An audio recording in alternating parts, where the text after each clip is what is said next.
Hey guys, today we're going to be teaching you how to set up and calibrate at the Parvo metabolic testing systems, and then we're going to run a resting metabolic rate test.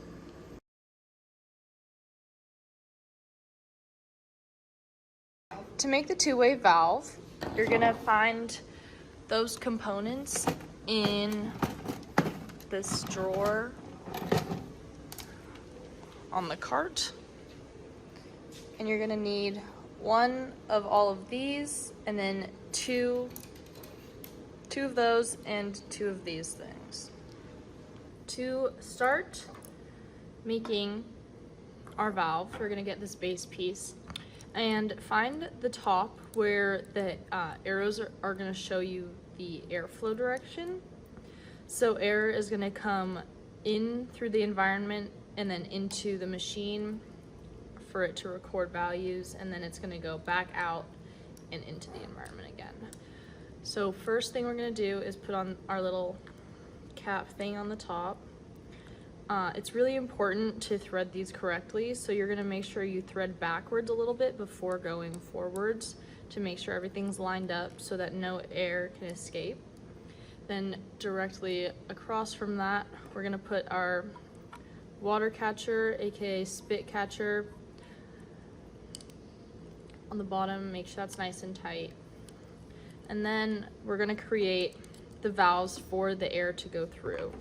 So you're going to take your frame and this little silicone piece, and you're going to put them together, and it's going to allow air to go in this direction but not go back this direction. So I already assembled the two over here, so we're just going to put those aside. So once you have your two valves, again, make sure you find the direction of airflow. So you're going to want the air to go in this side.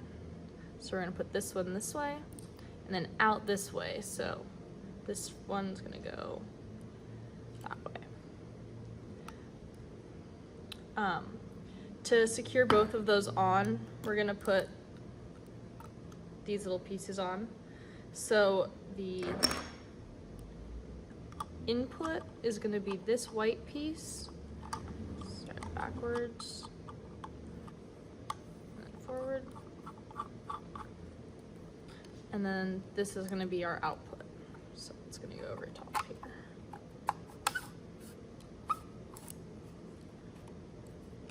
Perfect. You can make sure that the seal is tight just by looking at it and making sure there's no gaps between it. And lastly, you're just going to put this part right over here, and this is going to connect to the machine. And there you go. That's your two-way valve. You can make sure that the two-way valve is assembled correctly. If you can push through here and see that the air can go in this way, obviously out that way, there's nothing there, and then it can't go in this way. So air is only going to go that direction.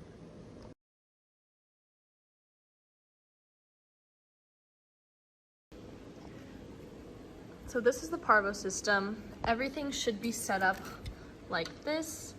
And you're gonna make sure to turn this on and let it warm up for 30 minutes before doing your tests. On the side, we have our calibration gas.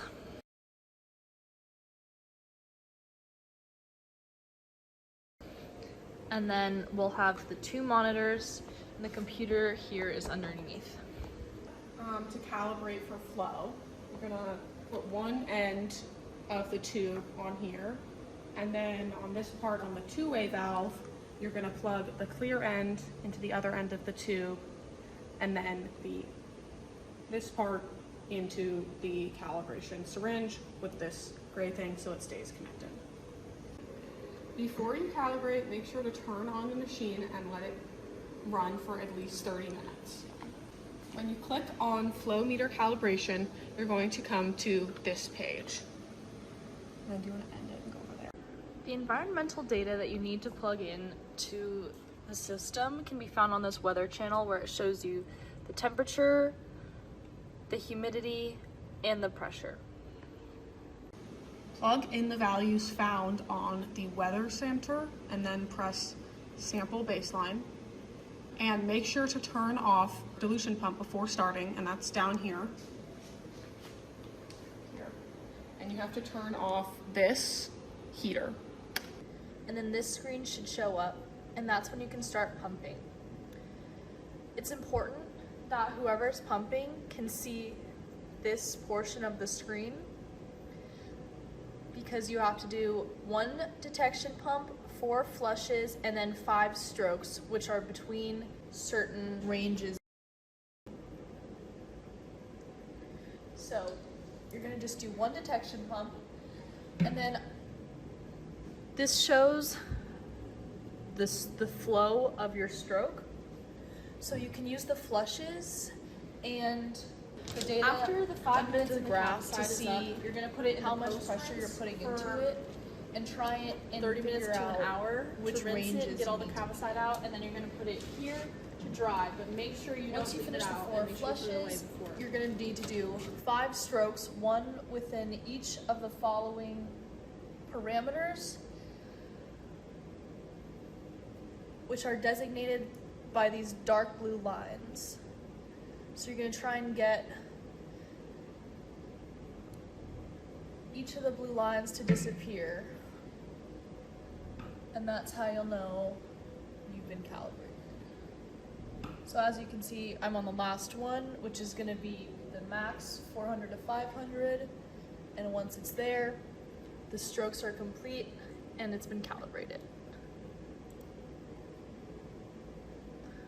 Just click yes, and you're good to go.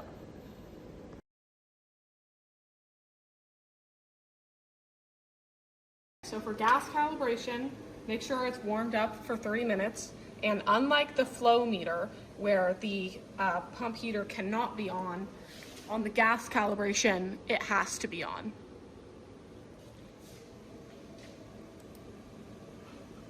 Ignore that. Type in your data. If you already did the flow calibration, it should be the same as before, but if not, update it using the weather machine. Then you're gonna follow the instructions, take this, turn this counterclockwise, and then increase the PSI.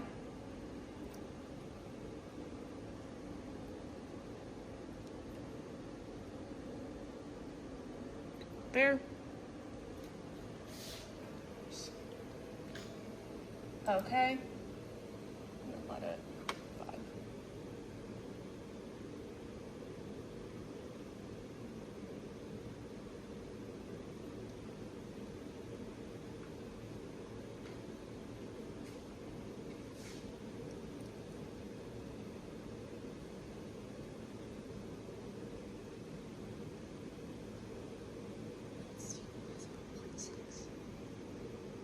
That is odd.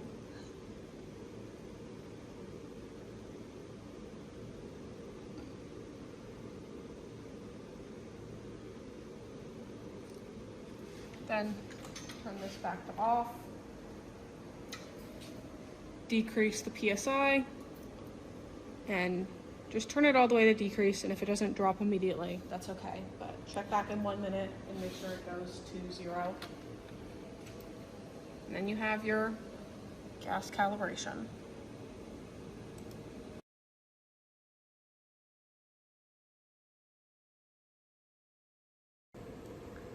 To perform a resting metabolic test, you're going to go up here and click on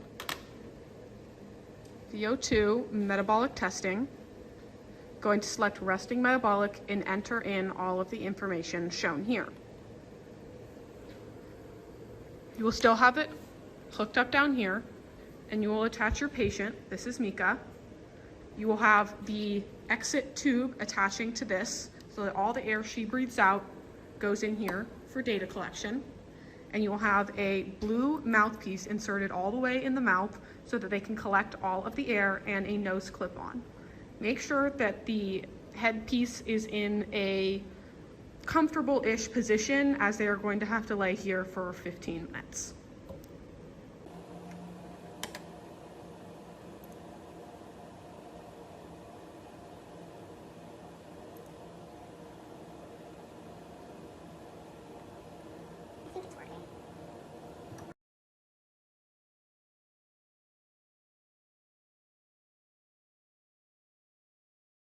Once it gets to this screen, set a timer for 15 minutes.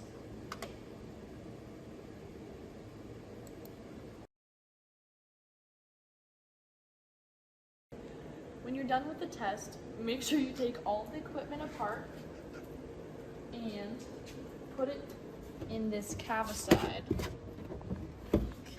Put it in the cavicide for 5 to 10 minutes.